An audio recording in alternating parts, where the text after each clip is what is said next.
माननीय अधिकृत कृषि अधिकारी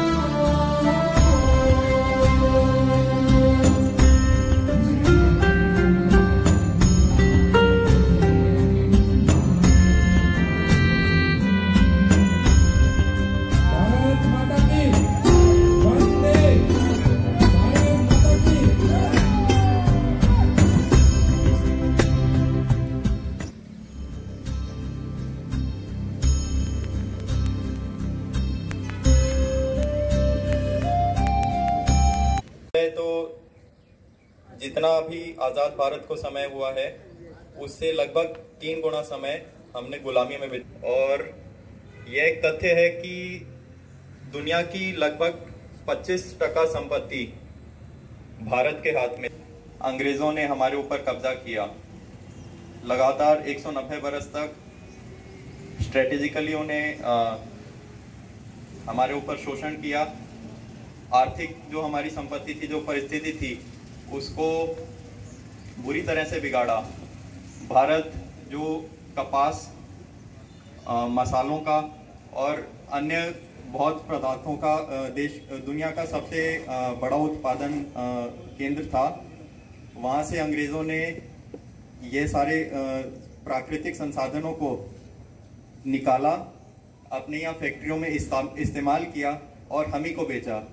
अंग्रेज़ों ने हमारे सेनानियों को, हमारे लोगों को अपनी सेना का हिस्सा बनाकर पूरे विश्व पर राज करने का प्रयास किया। और कुछ इस तरह से लगभग 190 बरस के इतिहास में उन्होंने हमारी आर्थिक स्थिति को बहुत बुरी तरह उजाड़ा। जो उसी दरमियान यूरोप के देशों में प्रगति हुई थी, जो उन्होंने साइंस और टेक्नोलॉजी में उपाधियां हासिल की थी, जो प्रोग्रेस किया था, उसके कंपैरिजन में आज हमारा देश 190 बरस में केवल पिछड़ा था। पर इसी दौरान हमारे बहुत सारे स्वतंत्रता सेनानियों ने लगातार सतत परिश्रम, मेहनत और बलिदान करके कोशिश की कि उस शोषण को कम से कम किया जाए और 1947 में अंततः हम लोगों को आज़ादी मिली। हालांकि इस 190 बरस के दरमियान काफ़ी बुरी चीज़ें हुई, पर कुछ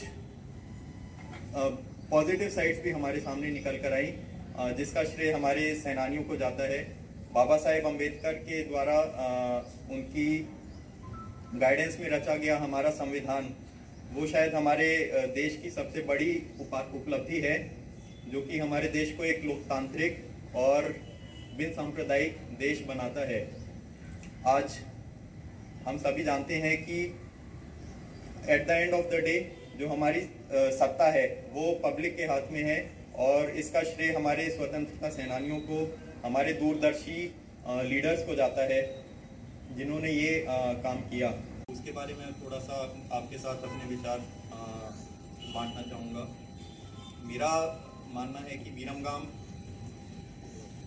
ऐसी शक्यता रखता है, ऐसी क्षमता रखता है कि अलग अलग दृष्टिकोण से ये न केवल गुजरात का बट पूरे देश का एक काफ़ी बड़ा प्रगति का केंद्र बन सकता है। अगर आप देखें, हमारे यहाँ पर GIDC हैं, इंडस्ट्रियल सेंटर्स हैं, हमारे यहाँ पर स्पेशल इन्वेस्टमेंट रीजन्स हैं। हमारे यहाँ अगर टूरिज़्म की दृष्टि से देखा जाए तो आप सभी जानते हैं कि इस शहर को सिटी ऑफ लेक्स, दूसरा सिटी ऑफ लेक्स कहा जा सकता है। उदयपुर की तुलना में उदयपुर आज भारत के पूरे मैप पर काफ़ी महत्व का स्थल ग्रहण करता है। दुनिया भर से टूरिस्ट वहाँ पर आते हैं और समय अपना बिताते हैं, जिसकी वजह से वहाँ की लोकल इकॉनमी को काफ़ी लाभ मिलता है। अगर हम विरमगाम को देखें, यहाँ पर इतनी सारी लेक्स हैं जो कि आज मेरे ख्याल से सभी लोग काफ़ी टाइम टू टाइम जाते भी होंगे। और बीते बरसों में भी जब बहुत ज़्यादा शहर का विस्तार बढ़ा नहीं था, उस समय भी विरमगाम के उन लेक्स का काफ़ी उपयोग किया जाता था।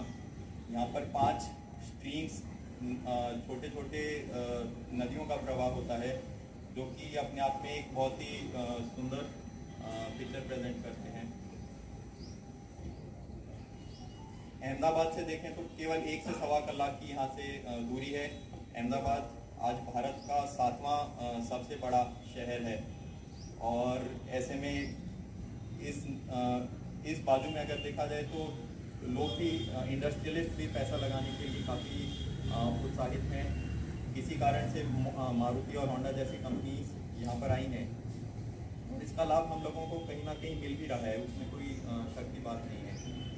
लेकिन ऐसी क्या वस्तु है जो कि किसी शहर को बहुत ज़्यादा गति से आगे लेकर जा सकती है, या किसी देश को बहुत ज़्यादा गति से आगे लेकर जा सकती है? कल ही मैं चाइना के ऊपर डॉक्यूमेंट्री देख रहा था। अक्सर ये कंपैरिजन निकल कर आता है कि भारत और चाइना में किस तरीके से प्रगति हुई।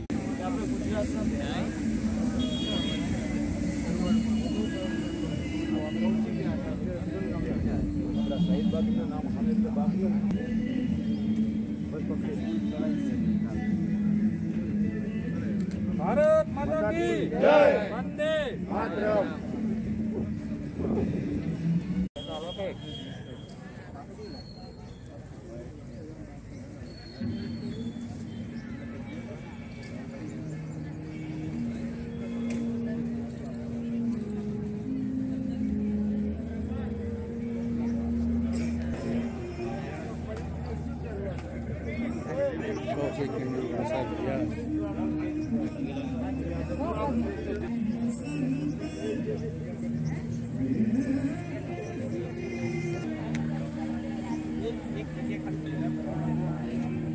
गाड़ी में